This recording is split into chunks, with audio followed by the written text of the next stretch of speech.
Há uma pergunta que só se torna insuportável quando ganha um rosto. Para onde vai alguém quando morre? Não o corpo. Sabemos o que acontece com ele.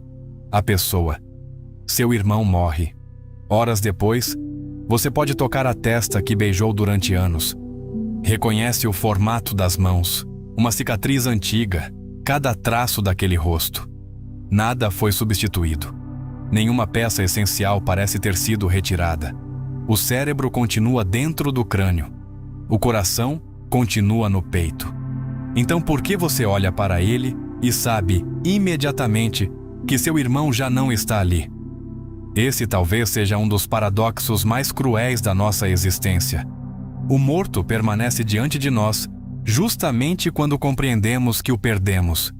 E o tempo começa a trabalhar contra aquilo que ainda reconhecemos. Sem circulação e oxigenação, os tecidos entram em alterações irreversíveis. As próprias enzimas celulares participam da degradação dos tecidos. Micro-organismos contribuem para a decomposição. O rosto, que durante décadas sustentou uma identidade, começa inevitavelmente a perder sua forma. A natureza não preserva a aparência de quem amamos só porque ainda precisamos dela. O que fazer então com alguém que continua tendo um rosto, embora já tenha deixado de responder por ele? Foi diante desse problema que diferentes sociedades humanas fizeram coisas extraordinariamente distintas. Algumas enterraram seus mortos, outras os queimaram. Corpos foram mumificados, depositados em cavernas, colocados em tumbas monumentais ou devolvidos à terra com poucos objetos. Egípcios imaginaram destinos além da morte. Gregos cercaram os mortos de obrigações funerárias. Judaísmo, cristianismo e islamismo atribuíram enorme importância ao destino, à dignidade e ao tratamento do morto. Tradições hindus fizeram do fogo uma passagem fundamental. As respostas divergem porque a pergunta nunca foi pequena. O homem é apenas um corpo que sofre, deseja, lembra e, por algum acidente extraordinário da matéria, sabe que vai apodrecer? Se somos somente matéria, por que um cadáver não nos parece apenas matéria? Se existe algo além dela, onde está agora aquele que morreu? E por que precisamos cavar um lugar no mundo para alguém que acreditamos já não estar nele? Talvez por isso uma sepultura seja um objeto tão estranho. Colocamos o corpo debaixo da terra e o nome acima dela. Como se aceitássemos a decomposição de uma parte enquanto ordenamos a outra que permaneça. Há milhares de anos fazemos isso. Cavamos, rezamos, queimamos, preservamos, escrevemos nomes, visitamos pedras. E talvez nunca tenhamos parado para encarar a pergunta escondida dentro de todos esses gestos. Quando enterramos uma pessoa, o que estamos realmente tentando impedir que desapareça? A morte não destrói o corpo de uma vez. Ela o entrega pouco a pouco, às mesmas leis que o mantiveram vivo. Essa é uma das verdades mais desconfortáveis sobre nós.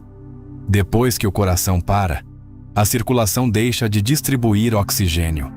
Sem ele, as células já não conseguem sustentar por muito tempo os processos que preservavam sua organização. Membranas perdem integridade.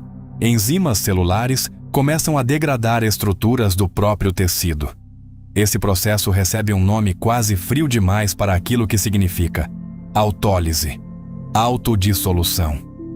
O organismo que passou uma vida inteira reparando a si mesmo perde a capacidade de continuar o reparo.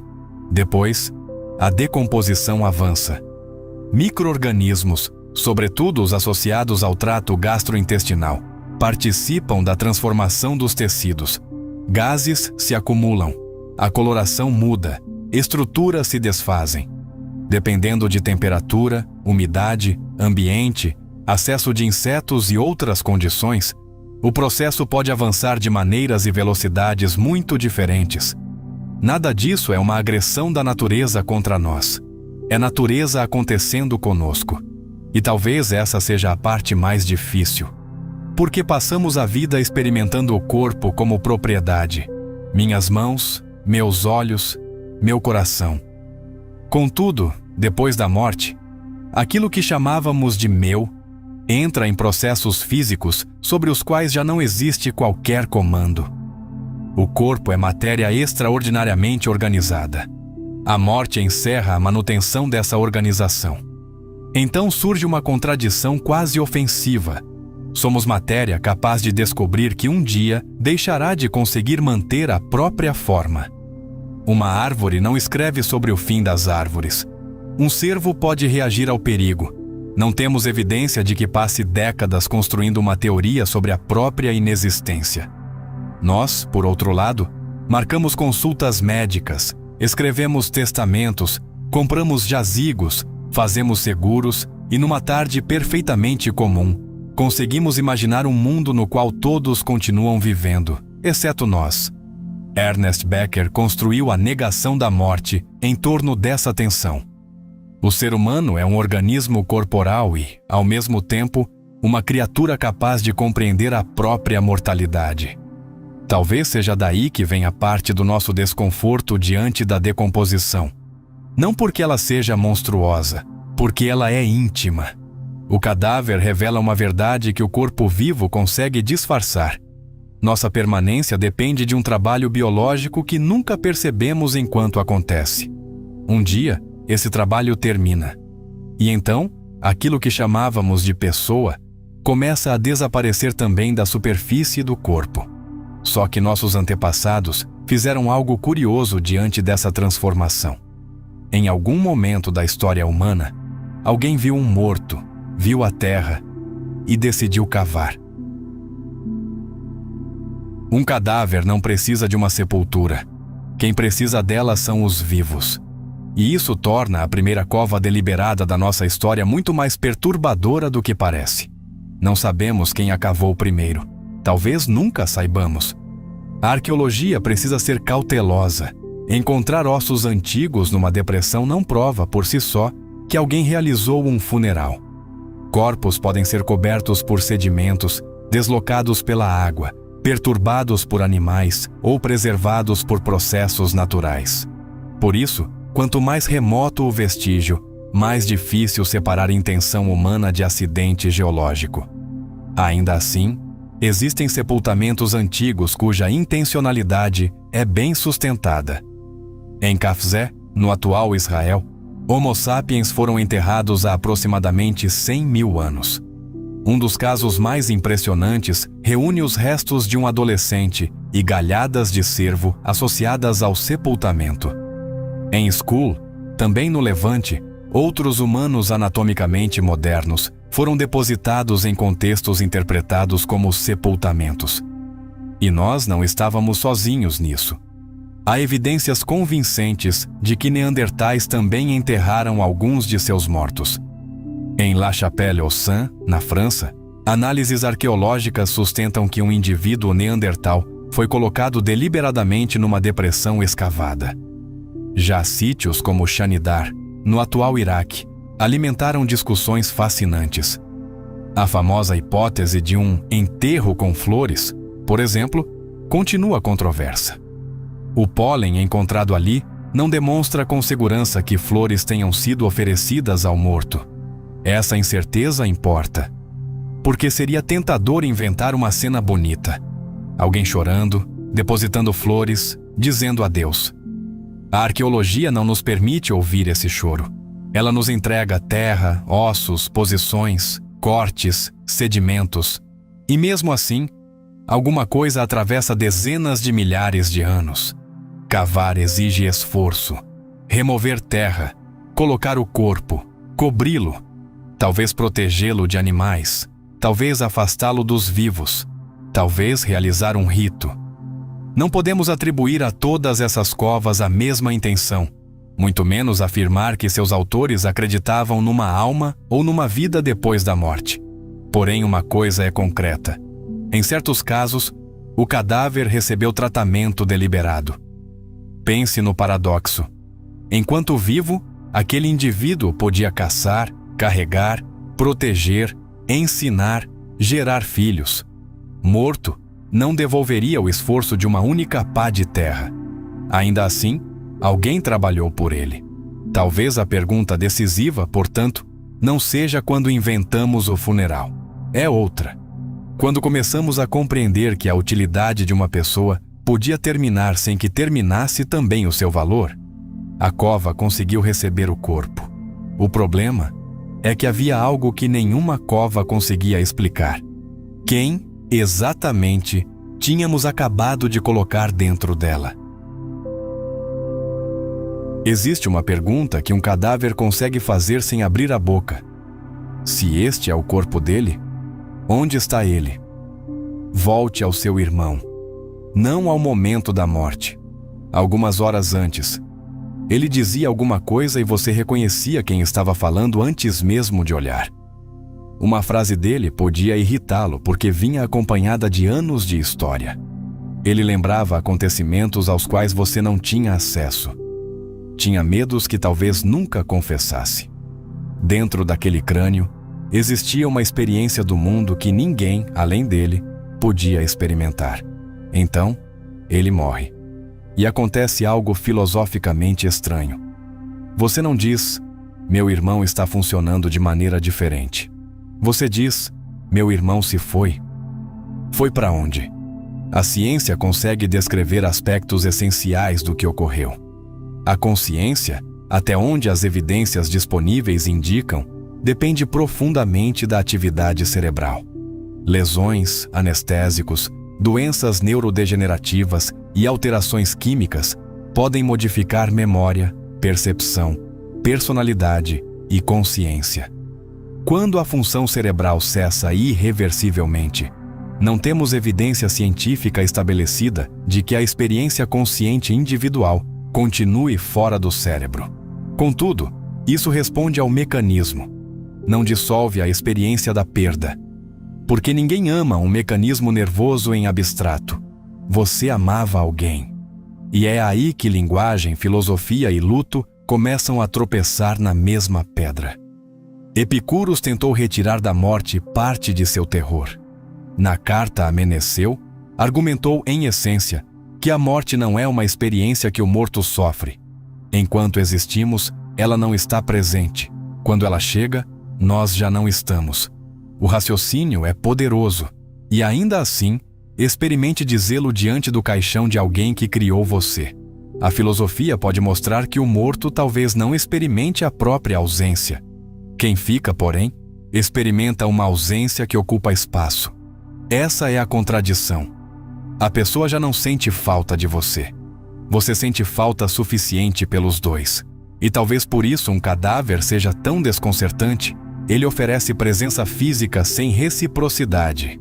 Há olhos que não veem você, ouvidos que não recebem seu nome, uma mão que pode ser segurada, embora já não possa apertar a sua. Quase tudo está ali. E aquilo que tornava esse tudo, alguém parece inacessível. Chamamos essa coisa de muitas maneiras: consciência, mente, identidade, pessoa. Algumas tradições acrescentarão outra palavra: alma. A ciência não estabeleceu que uma alma separável do corpo exista. Também não é função de um experimento decidir sozinho todas as questões metafísicas sobre o que uma pessoa é. E foi justamente diante dessa fronteira que civilizações inteiras começaram a construir respostas, porque enterrar o corpo era possível. Muito mais difícil era responder para onde mandar o morto na nossa imaginação. Talvez nenhuma civilização tenha descoberto para onde vão os mortos. Ainda assim, quase todas precisaram decidir o que os vivos fariam diante deles. E as respostas foram extraordinariamente diferentes. No Egito Antigo, a morte podia ser concebida como passagem, não como simples apagamento. A preservação do corpo, os textos funerários e os objetos depositados nas tumbas estavam ligados a concepções complexas do além. No imaginário religioso egípcio, o morto enfrentava julgamento. O coração podia ser pesado diante de Maat. A eternidade, portanto, também possuía exigências. Na antiga Mesopotâmia, encontramos outra paisagem. Textos como a Epopeia de Gilgamesh não oferecem uma fuga confortável da mortalidade. Gilgamesh procura escapar da morte depois de perder Enkidu e fracassa. A descoberta é devastadora porque continua atual. Podemos compreender que todos morrem e, ainda assim, considerar intolerável quando todos finalmente inclui alguém que amamos. Os gregos imaginaram Hades e deram enorme importância aos deveres para com os mortos. A própria Antígona, de Sófocles, transforma a sepultura negada numa colisão entre poder político, família e obrigação sagrada. Impedir um enterro podia ser mais que abandonar um cadáver. Podia violar aquilo que os vivos acreditavam dever ao morto. Depois, outras tradições aprofundaram respostas distintas. No judaísmo, o sepultamento adquiriu forte importância religiosa e comunitária. No cristianismo, a morte foi interpretada à luz da ressurreição e da esperança de vida futura. No Islã, lavar, envolver e sepultar o morto integra deveres funerários marcados por dignidade e sobriedade. Então olhamos para tradições hindus e encontramos quase uma inversão. Em muitas delas, o corpo não precisa permanecer. A cremação é predominante, embora existam exceções. O fogo consome aquilo que outras culturas procuraram conservar. Diferentes escolas hindus compreendem morte, renascimento e Atman de maneiras próprias. Porém, o rito mostra algo fundamental. Respeitar o morto não significa necessariamente preservar seu cadáver. No budismo, a impermanência ocupa posição central. As práticas funerárias variam enormemente entre países e escolas, justamente porque budismo nunca significou um único funeral. Perceba a complexidade. Uns preservaram, outros queimaram. Uns imaginaram julgamento, outros renascimento. Uns esperaram ressurreição, outros contemplaram impermanência. Discordamos sobre o destino do morto e, mesmo assim, atravessamos milênios recusando tratar sua morte como um acontecimento qualquer. Talvez as religiões tenham construído mapas diferentes porque todas chegaram à mesma fronteira sem retorno. Elas tentaram responder: onde ele está? Só que havia uma pergunta ainda mais urgente. Depois que todos voltassem do funeral, depois que as orações terminassem e a última pessoa fosse embora, o que aconteceria com quem ficou?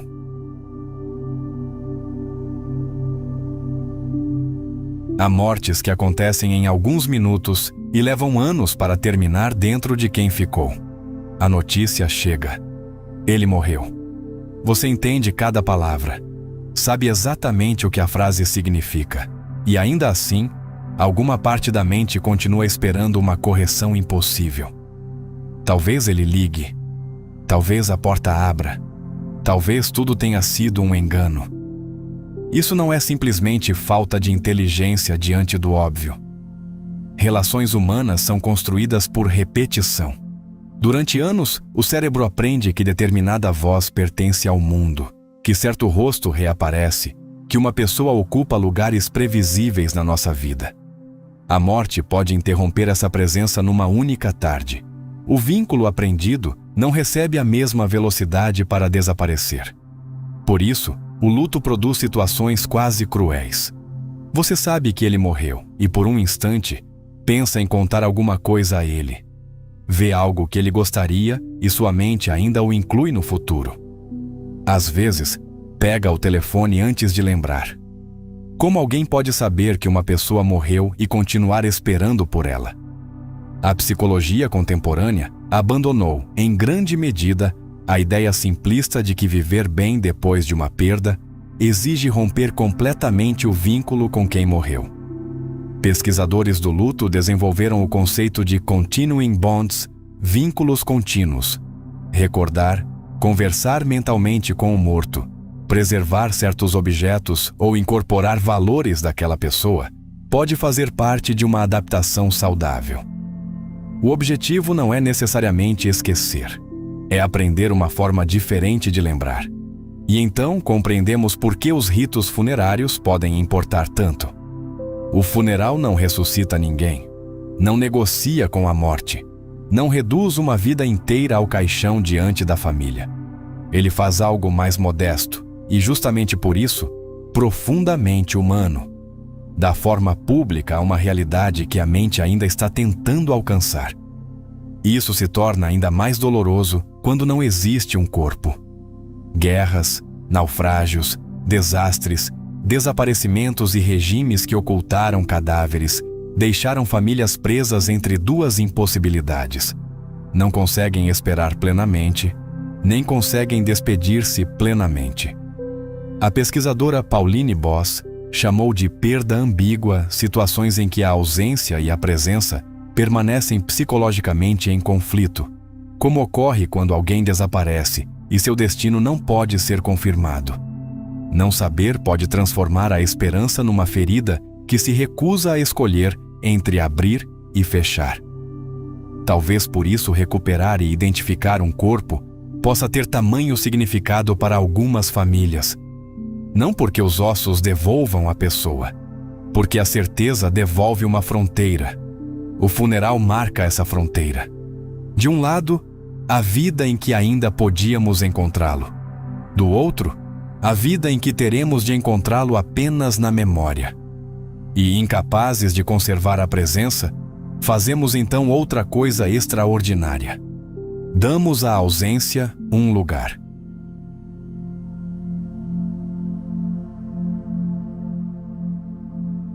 Talvez uma das coisas mais estranhas que fazemos seja escrever o nome de alguém numa pedra depois que essa pessoa já não pode lê-lo.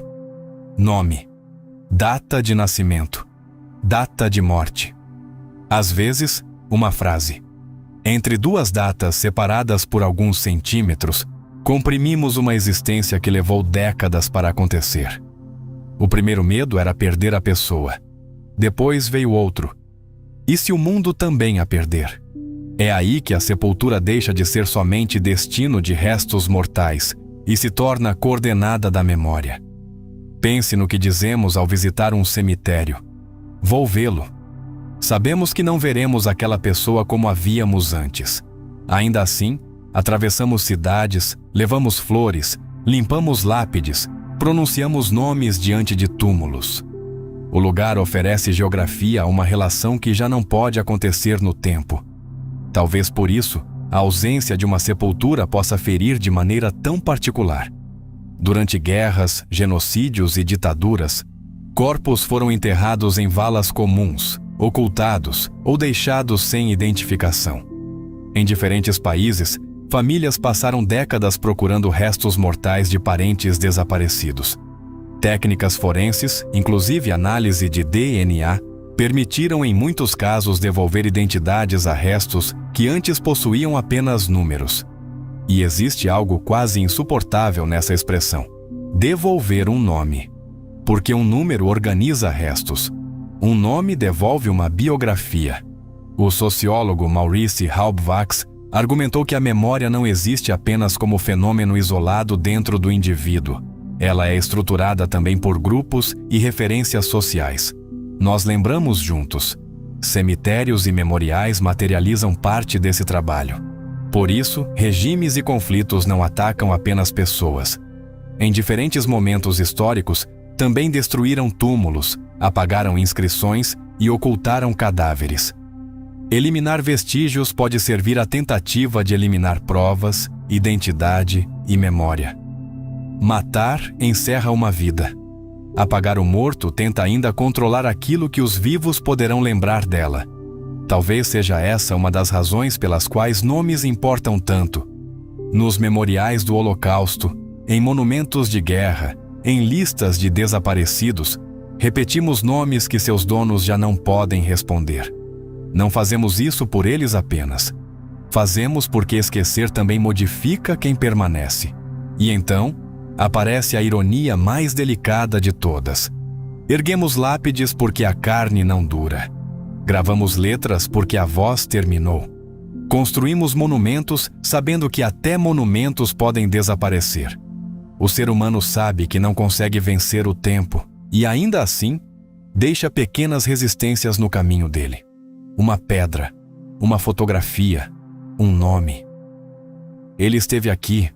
Talvez todo túmulo diga isso antes de qualquer outra coisa. Só que existe uma crueldade final. Um dia, também não haverá ninguém vivo que se lembre de nós. Então, por que insistimos tanto em permanecer?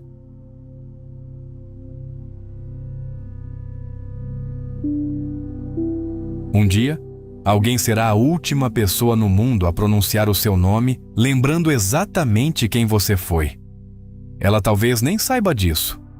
Dirá seu nome numa conversa qualquer, lembrará de alguma coisa que você fazia, reconhecerá você numa fotografia. Depois, essa pessoa também morrerá, e alguma coisa terminará pela segunda vez. Talvez seja por isso que a pergunta deste vídeo nunca tenha sido apenas sobre cadáveres. Enterrar é simples de explicar quando reduzido à matéria. Um organismo morto se decompõe. Diferentes sociedades desenvolveram maneiras de lidar com seus restos por razões ambientais, sanitárias, religiosas, sociais e afetivas. Só que nenhuma dessas explicações, isoladamente, alcança aquilo que fizemos ao redor da morte.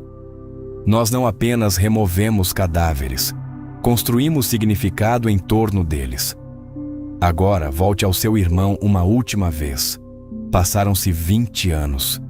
Você envelheceu sem perceber em que dia começou a parecer mais velho do que ele jamais foi. Talvez tenha filhos que nunca conheceram o tio. Talvez já não consiga recordar perfeitamente a voz dele. Certas memórias perderam detalhes. Outras permanecem absurdamente específicas. Um jeito de rir, uma palavra mal pronunciada, a maneira como ele entrava em casa. Então você diz: amanhã vou visitar meu irmão, e vai ao cemitério. Essa frase contém uma contradição extraordinária, porque você sabe o que existe debaixo daquela terra. O tempo não interrompeu seus processos porque você continuou amando. Ainda assim, você não diz que vai visitar restos mortais. Diz que vai visitar ele. Talvez porque seres humanos não existam uns para os outros apenas como organismos. Existimos também como relações. Seu irmão existiu no próprio corpo. Porém, existiu igualmente na maneira como alterou você. Certas palavras que você usa vieram dele. Algumas decisões carregam consequências de conversas antigas. Talvez você conte histórias que eram dele e já nem perceba. A morte encerra uma consciência. Não consegue desfazer retroativamente uma influência. E aqui, todas as nossas covas começam a fazer sentido, sem precisarem significar a mesma coisa. O egípcio que preservou, o hindu que cremou, o muçulmano que sepultou, o cristão que rezou, o arqueólogo que encontrou ossos, a mãe que esperou décadas pela identificação de um filho desaparecido. Todos pertencem a histórias e crenças diferentes. Não podemos transformá-los numa única explicação. Contudo, existe uma pergunta humana atravessando essas diferenças. O que fazemos com o amor quando a pessoa que o recebia já não está aqui para recebê-lo? Talvez um funeral seja, entre muitas outras coisas, uma resposta imperfeita. Nós entregamos o corpo àquilo que cada cultura considera apropriado. E ficamos com o resto. A memória, o nome, as consequências, a falta. Por isso, talvez o verdadeiro mistério nunca tenha sido: por que enterramos os mortos? É perceber que fazemos tudo isso e, mesmo assim, continuamos perguntando: onde estão aqueles que enterramos? Você que chegou até aqui já faz parte disso. Esse canal é mantido por uma comunidade rara, gente lúcida, corajosa, que não foge das perguntas difíceis. Se você sente que pertence a esse lugar, torne-se membro do canal. É a forma mais direta de manter esse projeto vivo e ainda te dá acesso a conteúdos e diálogos exclusivos. Aos que já são membros, obrigado. Vocês são a espinha dorsal disso tudo. E para quem busca mais, deixo um convite sério.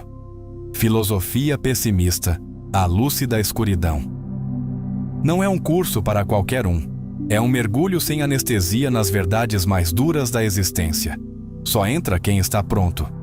O link está na descrição. Se quiser apoiar de outra forma, o Super Thanks também ajuda muito.